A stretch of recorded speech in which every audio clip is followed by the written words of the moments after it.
Meanwhile, the House Select Committee on China holding meetings with Wall Street executives and a field hearing in New York City to ask about how American investments are helping to fund Beijing's military capabilities. Committee Chairman Mike Gallagher spoke at the hearing yesterday. Watch.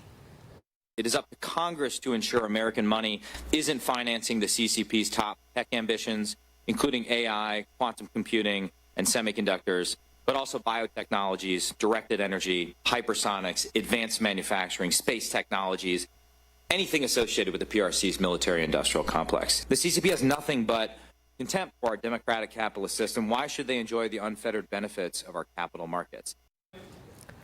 Yeah, this is an issue we've been talking about now for many years. Former Securities and Exchange Commission Chairman Jay Clayton also testified, saying that the largest U.S. public companies should be forced to disclose their exposure to China.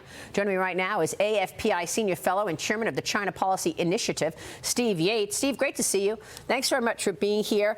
I think we should also put a spotlight on Russia in this situation, because Russia has been permitted to maintain its presence on U.S. exchanges, even though many of those Russian companies have been sanctioned.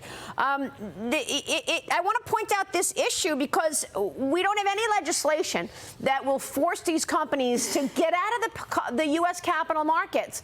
If China is an adversary, why are American investors funding the expansion of China's military? Well, both you and Chairman Gallagher are engaging in breathtaking common sense.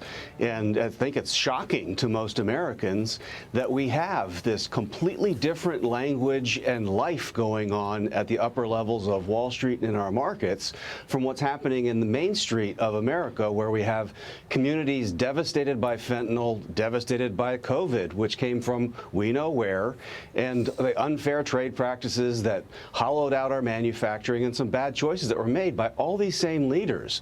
And we hear what sounds like tough talk when there's meetings, but the reality is that what Chairman Gallagher was saying, they have privileged and unfettered access to a system they say they hate and they spend every single day trying to attack. So just to be clear, you believe it should be illegal for Russian companies to trade on U.S. exchanges while Russia is causing this death and destruction in Ukraine.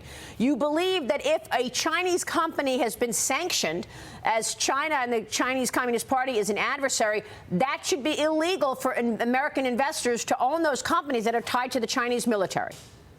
It should be just common sense. Right. Why in the world would we want to enrich an adversary and make them stronger? Also, it should just follow a simple principle of reciprocity. What are we owning inside of China's military-industrial complex? Why are we letting them have a camel nose under the tent to get into our sensitive systems and technologies? It just needs to get pulled way, way back to common sense, I think.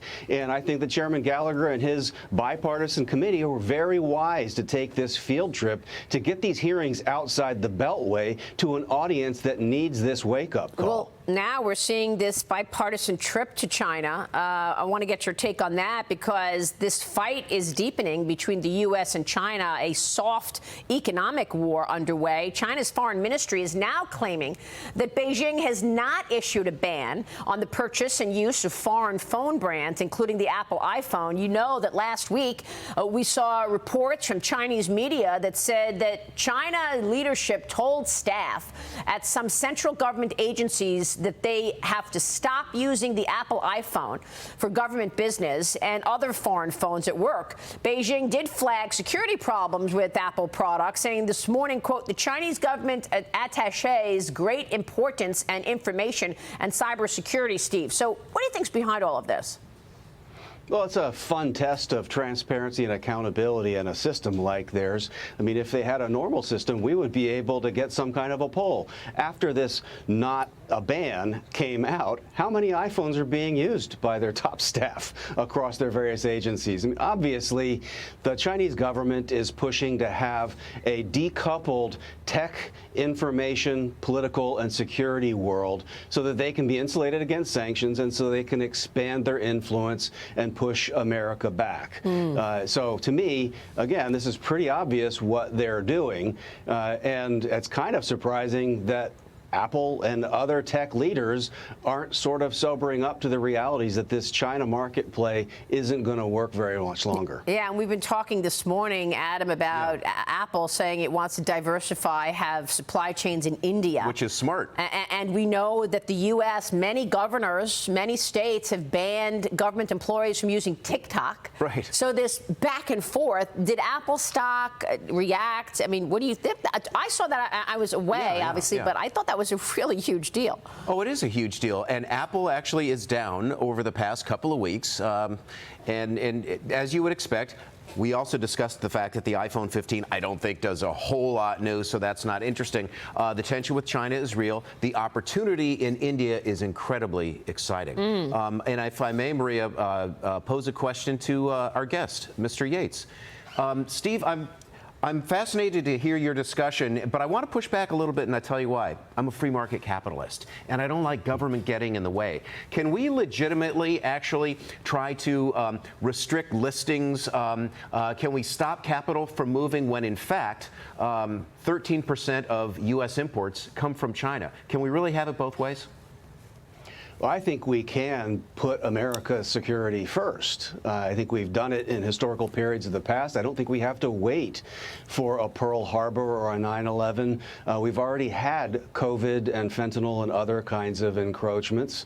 We don't have a transparent system there that conforms to the regular rules that every other participant in our markets is subjected to. And so I think we can use our rules, and they choose themselves not to follow them, and that is what would exit them from the opportunity if we, I think, had a normal system with more clear and enforceable information requirements. Yeah, I mean, Adam asks the right question. There are many people who want to buy into this stuff, not thinking about national security, but we've got one eye on Taiwan because Taiwan, 90% of advanced semiconductors are made in Taiwan. And now Taiwan's defense ministry is reporting 28 Chinese jets in its air defense zone this morning. Taiwan is warning that Beijing is massing forces at its coastal military bases facing the island nation. Are you expecting the Chinese Communist Party to try to acquire or take over Taiwan? Well, it's been their stated objective for a very, very, very long time. And a lot of our best experts have said, well, they can't do it, and they wouldn't dare. But I think that those days are in the past. At this point, they clearly have the capability to destroy Taiwan. They can severely attack Taiwan. And we are not exactly on our best foot forward these days. We have this tremendous expense going on in Europe. We have other investments that are going to other purposes. And we have leaders in our own military that are quite concerned that we're not prepared because we're still trying to solve the problems raised by the last war. And I think because we don't want this kind of a conflict, we haven't prepared for this kind of conflict. And I think that's one of the dangers we have going forward. Yeah. Better preparation would deter. Steve, thank you very much. We'll be watching your work. Steve Yates joining us this morning.